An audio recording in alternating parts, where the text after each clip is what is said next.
Hi there, my name is Caitlin, and in this Lens Studio tutorial, I'm going to show you how to use the Face Morph template. The Face Morph template demonstrates the external face mesh feature, which allows you to bring in your own custom mesh, which the Snapchatter's face mesh can morph into. The template comes with several examples that you can play with, as well as adjustable settings to change the strength of the effects. To get started, first open Lens Studio and select the Face Morph template. The external face mesh feature allows you to morph between the face mesh to another custom mesh which has the same UV map as a standard face mesh. In addition, your custom mesh may have additional blend shapes that you can then modify in Lens Studio. You can download the face mesh model on the Lens Studio website and modify it in the 3D software of your choosing. In the Objects panel, you'll find 3 examples of how you can use this external face mesh feature. You can enable or disable a template by clicking on the checkbox next to them. Let's start with the face mesh example. In this example, the custom face mesh is a modified version of the standard face mesh model. Let's adjust the blend shapes on this custom mesh to see how our face mesh changes. Like other head attachments in face mesh, you can open the head binding object to find the object attached to the user's head. Next, select the face mesh object, and in the inspector panel, notice the different sliders you can modify. Take a second to play with these sliders.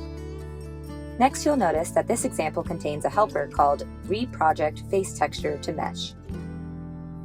This object contains a script that reprojects the texture of the face onto the custom mesh. You can reuse this script on your own custom mesh. Next, let's try playing with different custom meshes. We'll start by enabling the simple mesh example, and like before, let's open the head binding object and find our head mesh. Unlike the first example, where the custom mesh is based off the face mesh, this one transforms the face mesh to a completely different mesh. Here you can play with the weight of the external mesh to morph between the regular face mesh and the custom one. Let's try morphing to a different mesh. Let's select the face mesh used by this example. In the inspector panel, right-click Face Mesh and press Select. In the face mesh setting, you'll find that it uses the external mesh sphere. Let's try a different one. Click on that field and in the pop-up choose Examples, Simple, Meshes, Cube. Nice! Notice how the face is now morphed to a cube. Like before, you can modify its weight by selecting the face mesh object in the Objects panel and changing the weight value in the Inspector panel. You'll also notice this example also has the reprojection script, but this time it's referencing a different mesh. Next, let's try to bring in our own mesh. All we need to do is drag a mesh which has the same UV as the face mesh into the Resources panel to bring it into Lens Studio. Then, like before, select the face mesh object in the Objects panel, then right-click the mesh field in the Inspector panel and choose Select to modify the face mesh resource. Finally, click on the external mesh field and this time, choose the custom face mesh that you brought in. Cool! Now you've modified the face mesh to fit your own. Lastly, let's explore how you can create advanced effects like the character example. This example, like before, has a custom face mesh attached to the face mesh resource listed under the head binding object.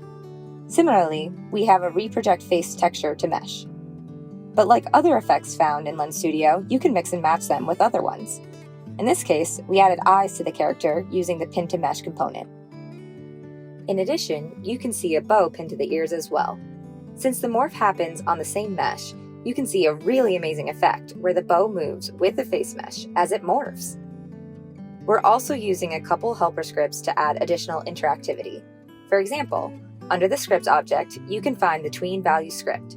This leverages the Tween Helper script to create the bouncing morph animation. This script then tells the transition controller how much blend shape weight or face texture should be shown at the current state of the lens.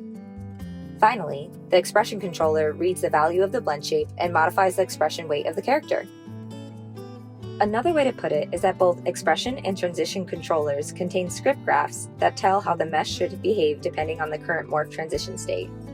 Try modifying the graph to adjust the effect. To do this, right-click the script on the object and press Select.